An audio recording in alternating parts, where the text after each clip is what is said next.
Alright guys, I'm back with a video of myself literally packing for a summer excavation in Tuscany, Italy.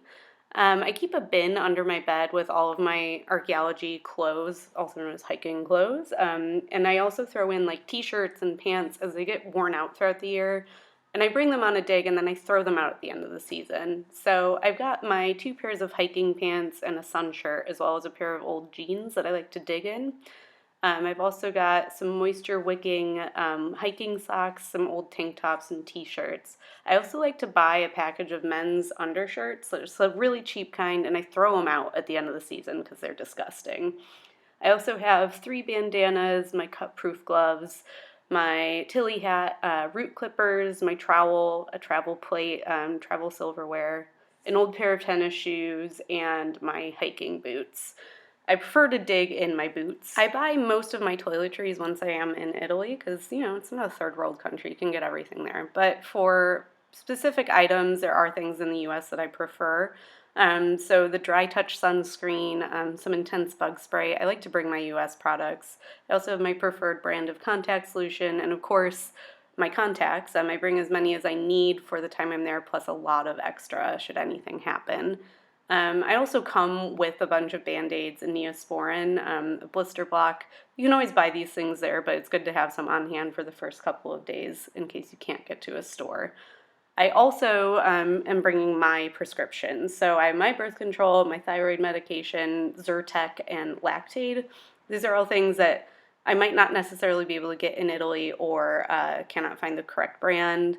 So it's important to bring your prescription medications with you when you're going to a foreign country. You'll notice I didn't pack any tampons. This is because, first of all, you can purchase them in Italy, and secondly, I skip my period when I am digging. I just find it a lot more comfortable.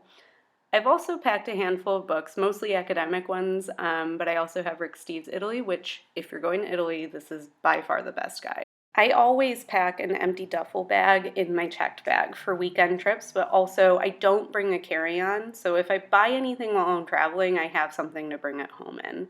This time I've also packed a towel and 2 face towels, which I ended up throwing away at the end of the season. But depending on the type of dig that you're on and what's provided to you, you may or may not need to pack these types of items. Woo, look at me go.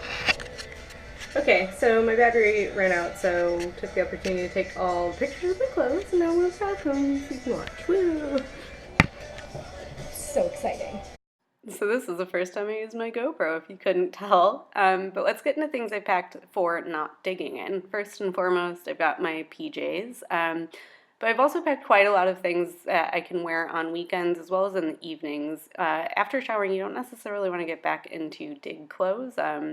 So I've packed several pairs of sandals, some a little nicer than others, a pair of leggings, and a pair of jeans.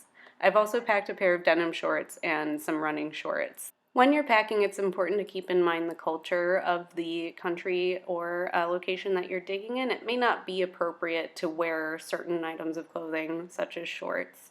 I've also packed a plain black t-shirt and a crop top, as well as 3 other kind of nicer tank tops that can be dressed up or down. No. I've also packed 2 bathing suits. Again, it's so important for you to keep in mind the culture and the place that you are traveling to and what is appropriate and what is not appropriate to pack. I also, when traveling, prefer to pack a lot of dresses. So in this instance, I packed a lot of sundresses. I find that not only are they really easy to pack, especially on weekends, you can pack 2 and be set. They're also translatable to a lot more situations. You can kind of dress them up or down depending on what you're doing and where you're going. For instance, in Italy, if you were to decide to walk into a church and check it out, you're meant to cover your shoulders in those spaces, and by carrying a light scarf around with me, I can really easily throw that over my shoulders and be appropriately dressed. I also threw in one slightly nicer dress so that I could be prepared for evening dinners on the weekends or for our final dinner on site. Not filmed because it would be kind of weird, but I of course packed a ton of underwear. On that note, a lot of the clothes I bring to dig in, I intentionally bring kind of worn out or exceptionally cheap items so that I can throw them away at the end of the season. This summer, for example, we had to do all our laundry by hand in a big stone tub. By the end of the season, all of my work shirts are so stained that I don't feel badly throwing them out, especially because I intentionally brought old t-shirts that were full of holes and would have been thrown out anyway. I, of course, keep things like my hiking pants, my sun shirt, and my sun hat because those were made to be more durable and will last many more seasons to come. So, that is my checked bag. Now, onto my carry-on. As I mentioned before, I don't bring a real carry-on, I just bring my backpack so that I can use my duffel bag for anything I purchase and want to bring back from Italy, which is a lot of things, as you might imagine.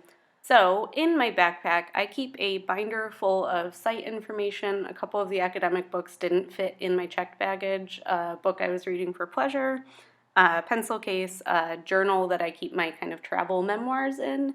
I also didn't picture this, I'm not sure why, but my field notebook was in there. It's a yellow, Write in the Rain, waterproof pages, your classic field notebook. Also in my backpack, I packed all the things that I would need immediately upon landing in Italy in case my checked bag didn't make it. So I have makeup, my toiletries, travel towel, some flip-flops, locks for the hostel, pajamas, a change of underwear. I have exceptionally bad travel luck, and often my checked bag does not arrive when I do, so I try to be as prepared as possible for that kind of situation, to be able to make it at least a day without my checked bag. If your excavation is overseas, I highly recommend that you fly in at least a day before the dig begins for a number of reasons. First of all, it just makes the time change and any environmental differences a lot easier to adapt to. Secondly, and speaking from experience, if your flight is delayed or canceled, this wiggle room ensures that you won't miss your transport to the site or end up missing any days of instruction. This situation literally happened to me before my first field school, which was in Rome, Italy. My flight was just canceled, and so I showed up on the second day of instruction. I was incredibly jet lagged. I had to get myself from the airport to the apartment, drop off my things, and then I had to find everyone at the forum. I was so jet lagged and tired when I finally met everyone. And I was lucky. I have been to Rome before, I'd been to Italy before, and I knew a little bit of Italian, so I was at least competent enough to get myself from one place to another. But I imagine for someone who's new to the country or the language, that would be incredibly stressful. And it was stressful for me too. Anyway, I hope you guys found this really helpful. Are you gonna miss me? Are you gonna miss me? Yeah.